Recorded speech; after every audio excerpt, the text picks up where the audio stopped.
हाल बनाना चाहते हैं तो स्मरण रखिए, आपको इस सागर की भांति बनना होगा। शांत चित्त रहिए, सब कुछ संतुलन में रखिए। यदि जीवन में कुछ अधिक ही सुख आ जाए तो अपनी सुध बुध मत खोइए। यदि जीवन में दुख आ जाए, कष्ट आ जाए, तो अपना निश्चय, अपना लक्ष्य और अपनी शक्ति मत भूलिएगा, क्योंकि यही श्रेष्ठता व्यक्ति का आचरण है। राधे राधे।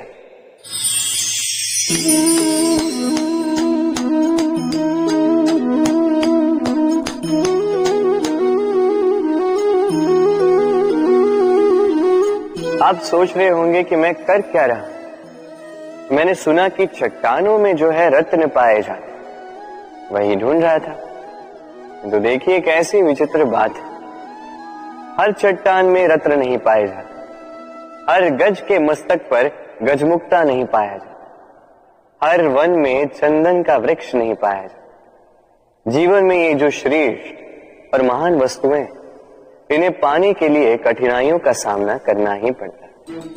अब ऐसे ही श्रेष्ठ होते हैं मित्र, अत्यंत श्रेष्ठ यदि सही मित्र मिले तो। आपको जीवन में कई सारे लोग मिलेंगे, बड़ी मीठी मीठी बातें करेंगे, किंतु यदि कोई ऐसा जीवन में आए जो आपके हित के विषय में सोचे, आपके हित के विषय में कार्य करे, तो उसे कहीं मत जाने दीजिए। उन्हें अपने जीवन में सहेज कर, फिर देखिए आपके जीवन में सुख ही सुख हो। राधे राधे। देखो तो ये संसार कितना सुंदर है, किंतु वास्तविक सत्य ये है कि इस संसार में सब कुछ नश्वर है। जो कल था वो आज नहीं है, जो आज है वो कल नहीं था, और जो आज है वो कल भी नहीं होगा। प्रत्येक व्यक्ति अपने अपने समय पर काल को प्राप्त हो जाता है। इस रूप का नाश करता है बुढ़ापा, प्राणों का नाश करती है मृत्यु, आलस्य, ईर्ष्या धर्म का नाश करते हैं, और क्रोध संबंध का नाश करता है। किंतु एक ऐसा भाव है जो अकेला ही सारे गुणों का नाश करने में सक्षम है, और वो है अभिमान। इसलिए ज्ञान को स्वयं के पास आने दीजिए, किंतु अभिमान को कदापि नहीं, क्योंकि यदि ये अभिमान आपके पास आ गया तो जीवन में जो कुछ भी आपने अर्जित किया है, चाहे वो गुण हो, चाहे वो धन हो, चाहे वो मित्र हो, चाहे वो आनंद, सबका नाश हो जाएगा। राधे राधे। इस पुष्प को देख रहे हैं,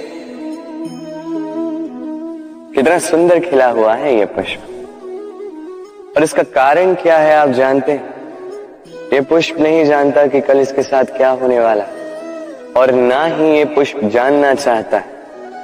ये नहीं जानता कि कल ये किसी सुंदरी की केस सज्जा में लगेगा या किसी अर्थी पर शोक का प्रतीक बनेगा। ये जीता है तो केवल आज, केवल वर्तमान, और इसीलिए स्वयं भी महकता है, दूसरों को भी महकाता है। स्मरण रखिएगा, सुखी जीवन का मूल मंत्र यही है, ना जीवन की चिंता, ना मृत्यु का भय। जो है वर्तमान, इसी वर्तमान को जिए, इसी वर्तमान को भोगे, और इसी वर्तमान में अपना आनंद ढूंढे। स्वयं सुखी रहे और सबको सुखी करे। राधे राधे। चलिए आपसे एक प्रश्न पूछता हूं, स्वर्ण और लोहे में अंतर क्या है?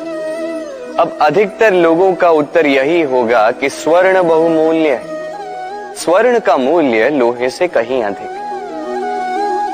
उचित है, किंतु हमें यह बात नहीं भूलनी चाहिए कि स्वर्ण हमारे श्रृंगार का कार्य करता है, हमें तनिक और सुंदर दिखाता है। दूसरी ओर लोहा उन सैनिकों की ढाल और तलवार बनकर रक्षा करता है जो सैनिक हमारे प्राणों की रक्षा करते हैं। ये सैनिक नहीं तो हमारे प्राण। अब बताइए, स्वर्ण का मूल्य अधिक होने से क्या लोहे का मूल्य कम हुआ? कदापि नहीं। इसी प्रकार इस जीवन में आप चाहे जितने प्रयास कर, कुछ न कुछ ऐसा अवश्य होगा जो आपको कभी नहीं मिलेगा, और इसके कारण स्वयं को हीन समझ लेना अनुचित है। हो सकता है आपके पास वो गुण हो जो संसार में और किसी के पास भी नहीं है, तो उस गुण को समझिए, उसे बढ़ाइए और उसे सहेज करें। स्मरण रखिए, संसार में प्रत्येक व्यक्ति विशेष होता है और संसार में सभी को सब कुछ नहीं मिलता। स्वयं देख लीजिए, स्वर्ण को जिस दुकान में सहेज कर रखा जाता है, उस दुकान के ताले लोहे से ही बने। वर्षा के ऋतु में जब भयानक वर्षा होती है, तीव्र गति से वायु चलती है, तब अक्सर आपने देखा होगा ये पक्षियां, इनके घोंसले अक्सर टूट जाते हैं, नष्ट हो जाते हैं। किंतु क्या कभी आपने इन पक्षियों को विलाप करते हुए देखा है? कभी नहीं। जैसे ही वर्षा रुकती है, ये पुनः तिनका तिनका जोड़कर अपना घोंसला पुनः बना ही देते हैं, अपना संसार वैसा बना देते हैं जैसा पहले था। और ऐसा क्यों? क्योंकि इस चक्रवात के कार्य से इन पक्षियों को कोई लेना देना है ही नहीं। वो तो बस वो करते हैं जो उनके हाथ में है, और यही है सुखी जीवन का मूल मंत्र। जो आपके वश में नहीं, उस पर विलाप करके कोई लाभ नहीं होगा। अपना ध्यान केवल उस पर केंद्रित कीजिए जो आपके वश में। जो बदल चुका है उसे कदाचित आप बदल नहीं सकते, किंतु जिसे आप बदल सकते हैं उस पर ध्यान केंद्रित कीजिए। इस जीवन में तनिक सकारात्मक बन जाइए, देखिए सब शुभ होगा। राधे राधे। मनुष्य सदैव विश्वास करता है ऊपर उठने में, ऊंचा और ऊंचा उठने में, किंतु वास्तविकता तो यह है कि जब तक शिखर को स्पर्श नहीं करोगे, ऊपर उठने में आनंद नहीं आएगा। अब देखिए ये वर्षा जब आकाश से गिरती है, धरती भी इसका स्वागत करती है, क्योंकि वर्षा गिरती है धरती की प्यास बुझाने के लिए। वर्षा आती है तो वन उपवन झूम उठते हैं, मोर पपीहे नाचते हैं, गाते हैं। इसलिए नहीं कि वर्षा गिरी, इसलिए कि वर्षा उस भाव से गिरी। अब उसी स्थान पे यदि आकाश से कड़कती हुई बिजली धरती पर गिरे तो प्रकृति भयभीत हो जाती है। अर्थात ये भाव अत्यंत महत्वपूर्ण है। सर्वप्रथम इस भाव को देखिएगा, और यदि इस भाव में सृजन है तो समझ लीजिए सब कुछ शुभ ही होगा। राधे राधे। जब भी हम किसी वृक्ष को देखते हैं, सर्वप्रथम हमारी दृष्टि पड़ती है उसके पुष्पों पर, हरे भरे पत्तों पर, रसीले फलों पर, किंतु वो कठोर, वो निस्वार्थ जड़, उससे तो हम कभी आकर्षित होते ही नहीं। अब क्या इसका अर्थ ये है कि जिसने बलिदान दिया, जो उस वृक्ष की नींव है, जिसने उस वृक्ष को बढ़ाया, उसका कोई मोल ही नहीं? स्मरण रखिएगा, जब भी हम किसी वृक्ष को जल देते हैं, उसके पत्तों, पुष्पों या फलों को नहीं, उसकी जड़ को देते हैं। जब भी हम किसी वृक्ष की पूजा करते हैं, यही पुष्प, यही तिलक हम उसकी जड़ को अर्पित करते हैं। अर्थात कहीं न कहीं अनजाने में ये प्रकृति आपको वो मान दे ही देती है जिसके आप पात्र हैं।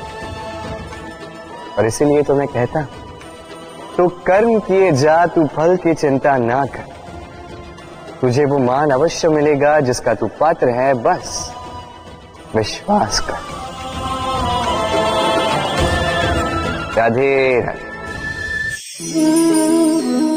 सागर कितना विशाल होता है ये सागर, क्या नहीं कर सकता ये सागर? क्षण भर में त्राही त्राही मचा सकता है, प्रलय ला सकता है, संसार मिटा सकता है।